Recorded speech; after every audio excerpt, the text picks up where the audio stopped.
আসসালামু আলাইকুম। মত প্রকাশ ৭১ চ্যানেলে সকলকে স্বাগত জানাচ্ছি। আমি মুহাম্মদ ইকবাল হোসেন। ফেব্রুয়ারি মাস জুড়ে আওয়ামী লীগ যে কর্মসূচি ঘোষণা করেছে, অবরোধ হরতালও রয়েছে সেই কর্মসূচির মধ্যে। এই কর্মসূচি নিয়ে এখন কিন্তু বিভিন্ন গণমাধ্যমও বলতে শুরু করেছে যে আওয়ামী লীগ নেতাকর্মীরা তো পলাতক, তাহলে কর্মসূচি পালন করবে কারা?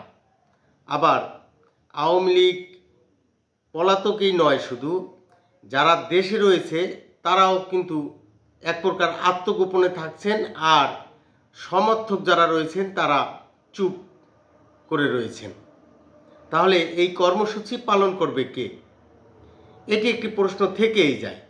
কিন্তু এই আমরা যদি সচেতন মহলের দিকে তাকাই, তাহলে কিন্তু যেই কথাটি আবার মাঠে ঘাটে এই আলাপ আলোচনা হচ্ছে, সেটি হলো যে আওয়ামী লীগ এই কর্মসূচির মাধ্যমে এক ঢিলে দুই পাখি মারতে চায় বা দুই পাখি শিকার করতে চায়।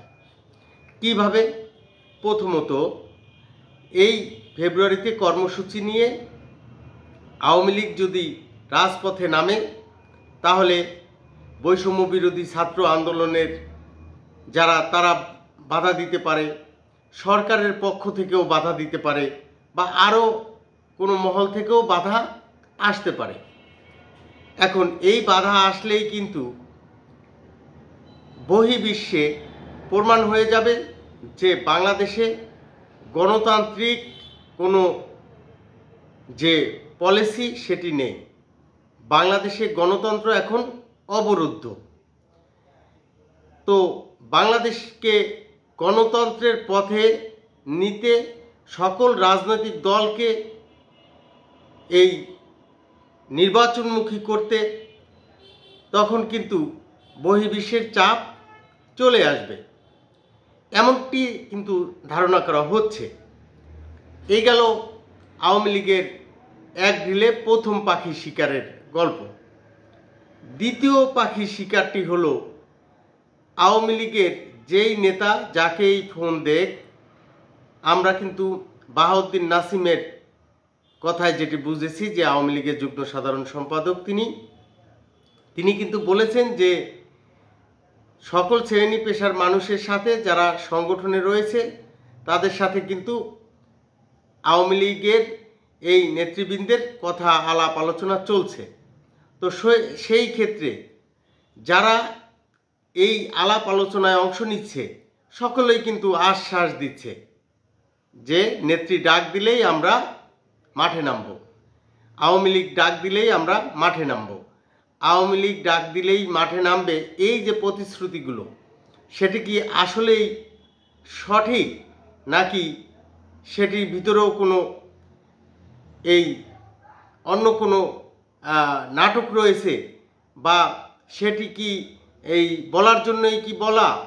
সেটি কিন্তু প্রুফ করার জন্য এই কর্মসূচি দেওয়া হয়েছে এমনটি মনে করছে অনেকে, এবং যারা আওয়ামী লীগের একনিষ্ঠ লোক তারা কিন্তু এই কর্মসূচিতে অংশ নিবে, এমনটিও কিন্তু আলোচনায় উঠে আসছে। এখন প্রশ্নটা হলো, আওয়ামী লীগ এই যে সাংবাদিক মাসুদ কামালের কথায় যদি আমরা আসি, তিনি কিন্তু বলেছিলেন যে আওয়ামী লীগ পাট গাছ নয়, আওয়ামী লীগ বট গাছ। তাহলে পাট গাছ হলে তো উপড়ে ফেলা যায়, বট গাছ কিন্তু উপড়ে ফেলা যায় না। তেমনি আওয়ামী লীগের অস্তিত্ব মুছে দেওয়া যাবে না, সেটি কিন্তু মনে করা হচ্ছে রাজনৈতিক মহলে। এত বড় একটি দল হুট করে মুছে দেওয়া যায় না। যেই দলের ইতিহাস রয়েছে, এই মহান স্বাধীনতার নেতৃত্ব দানকারী দল এটি, এই দলটি যে হুট করেই নাই হয়ে যাবে এমনটিও নয়। দলের দুঃসময় আসতেই পারে, সেটি আওয়ামী লীগ বারবার কিন্তু এই দুঃসময়ের কবলে পড়েছিল। সেই বঙ্গবন্ধুকে সপরিবারে হত্যার পর থেকে ৭৫-এ 15ই আগস্টের পর থেকেও কিন্তু আওয়ামী লীগ এই ধরনের পরিস্থিতিতে পড়েছিল। এখন প্রশ্নটা হলো, এই আওয়ামী লীগ যেহেতু এক সময় না এক সময় ঘুরে দাঁড়াবে, তাহলে কিছু নেতা তো আছে যে যারা মনোনয়ন চায়, দলের পদ পজিশন চায়, এখন তাদের পরীক্ষা করার একটি মৌসুম কিন্তু যাচ্ছে। সেই মৌসুমটি হলো এই কর্মসূচি। দলের দুঃসময়ে যারা এখন দলের পাশে দাঁড়াবে, তারাই কিন্তু আবার ওই সময়ে এই দল যখন সুসময়ে ফিরবে, তখন কিন্তু আবার তারাই এই দলের মূল দায়িত্বে থাকবে। সেটি হবে, তারা মনোনয়নপ্রাপ্ত হবে, তারা দলীয় বড় পদে প্রতিষ্ঠিত হবে।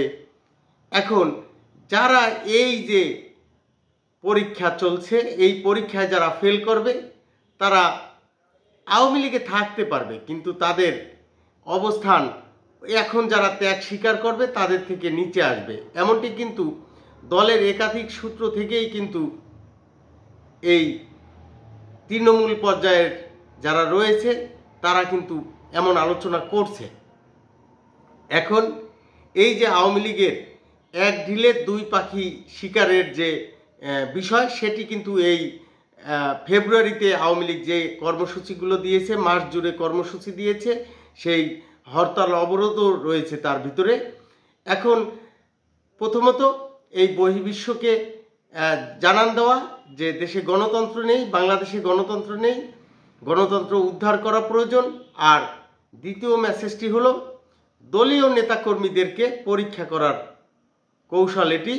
দলীয় নেতাকর্মীরা যারা দলের জন্য একনিষ্ঠ নিবেদিত, তারা কি মুখে মুখেই একনিষ্ঠ না নিবেদিত, সেই পরীক্ষার মাঠ এই ফেব্রুয়ারি মাস। এখন দেখা যাক যে আওয়ামী লীগ যে এক ঢিলে দুই পাখি শিকারের যে কৌশল নিয়েছে, সেই কৌশল কতটা সফল হয় সেটি এখন দেখার বিষয়। ভালো থাকবেন। আসসালামু আলাইকুম।